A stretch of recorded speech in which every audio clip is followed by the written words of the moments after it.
Chapter 39, Seffi. Minnie and I sat together, her arm around my shoulder. Minerva, shh, Minnie whispered. Mother will be all right. You'll see. She'll be fine. I looked up and down the carpeted corridor. The place looked more like a hotel than a hospital. Did they really know what they were doing? And where was Mother? They'd only let us in the ambulance because Minnie had insisted and kept her hand in Mother's all the time. And the moment we arrived, Minnie and I had been ushered to a waiting area while Mother was put on a trolley and wheeled off somewhere else.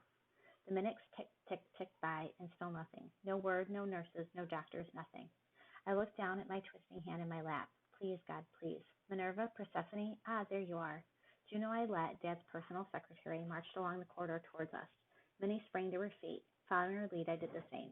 It's a shame you two didn't have your wits about you, Juno told us. Puzzled, I looked from Juno to Minnie, who was just as baffled as I was.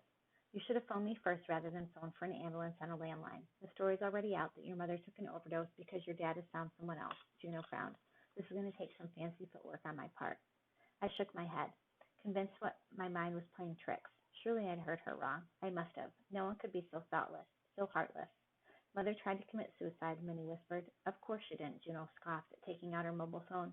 Anyone who tries to commit suicide takes a lot more than 4 sleeping tablets. She was just trying to get attention and sympathy. She pressed a series of numbers on her phone. I turned to my sister. Minnie, what?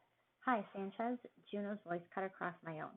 Listen, we need to call in a few favors. I'm at the hospital, and yes, of course, she's fine. It's nothing at all, I promise you. But we need to spread the word that it was an accident, nothing more. Yes, yes.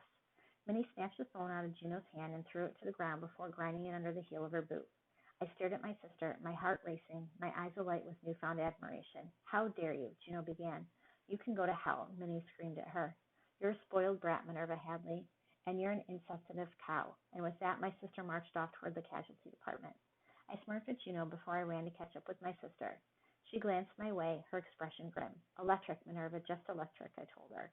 And while she didn't smile, the grim expression on her face softened, slightly.